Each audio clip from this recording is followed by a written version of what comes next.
Good day, my people. Today I want to discuss about the delay in marriage among the young men and women of today.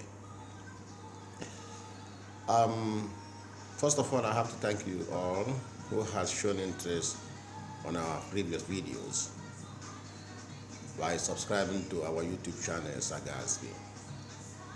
I thank you all, and I pray for all of you for God blessings.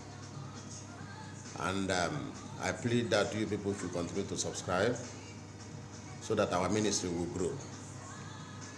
Yeah, today talking about this problem in marriage among the young people. Many people try to shift the blame to the young ladies. Today I want to correct that impression because it is not so. You see, in most cases, women are matured to marriage after the age of 18.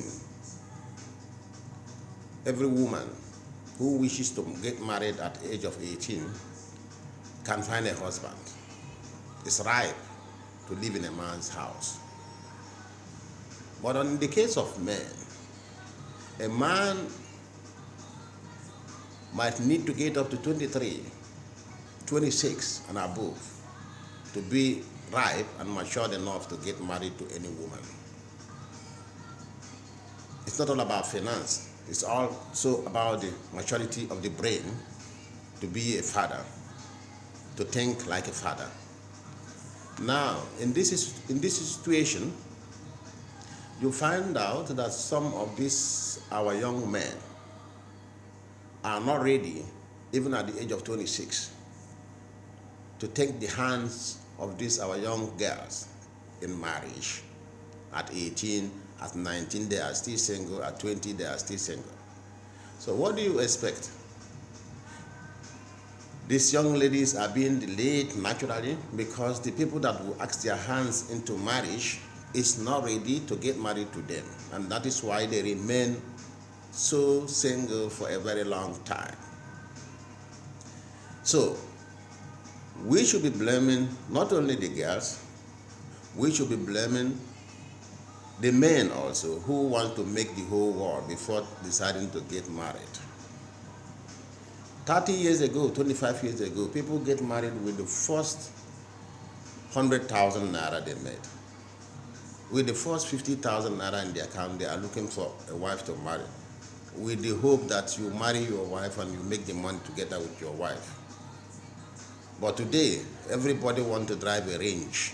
Everybody wants to have a duplex. Everybody wants to have at least 3-bedroom flat before you get married to a woman. But before, it wasn't like that. You can marry in your one-room apartment in Ajagule, in Amukoko, in Enugu, in Onitsha, in Aba. But today, reverse is the case. Even the girls want to have it ready. They want a man who has made it. They are looking at the top stars.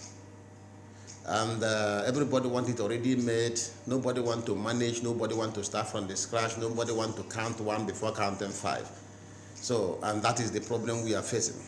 The young men are put into fear. They are facing a lot of challenges.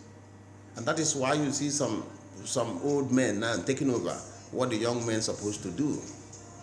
You see, I mean, when you are 25 or 27 and you are still living in your father's house, tell me, how can you think of getting married?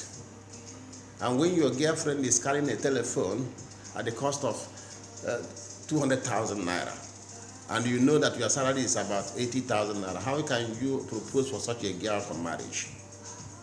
When a young girl is wearing a hair of 120,000 naira and you know you don't earn it in a month, how do you propose for such a girl to get married? So this is the problem we are facing, and the fear of failure is what is holding the young men. And even if they manage to go and get those girls married, the girls will not respect them the way it's supposed to be, because they will be comparing them with all those old men that are giving them thousands, millions. And that is the problem we are having. So we should encourage our young men, and the young girls should also try to accept the young men the way they are at the moment. Otherwise, the problem will continue to increase. I know the problem they are facing. The young men are afraid to face the challenges because the young ladies are so much exposed at the moment, and they have tasted money, and they don't even have respect for that money itself, even when they cannot work for it. And this is the problem our young men are facing. And everybody wants it expensive. The best school for the children, the best clothes for your wife, the best car for your wife, even when you don't earn anything.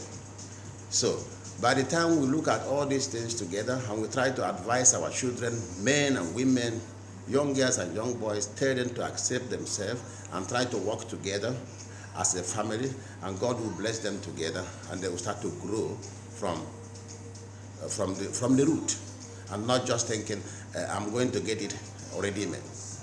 Let me explain it better for you. If you are a girl and you're looking for a ready-made husband, mind you that this husband was sometime a beginner, and before he gets to an ready-made, he must have been committed with somebody. He must be married somewhere or divorced. So it is not easy to get an already made husband if you're not ready for a second wife.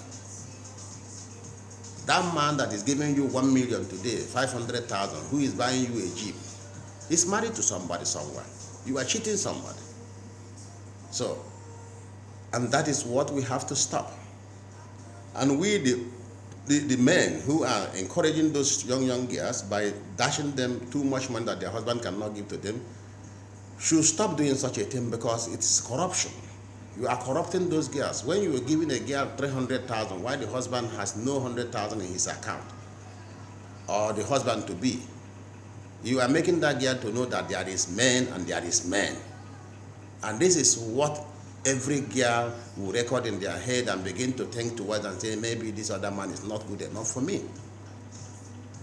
So if we can avoid this corruption, we may be helping the new generation to get married to their choice of women, even without thinking about classes. You know, because class of a woman depends on what your man makes you to be. And sometimes you may be low today, tomorrow you will be high again. So that is my advice for this special problem. It shall be well with all of you. May God bless you all. Amen.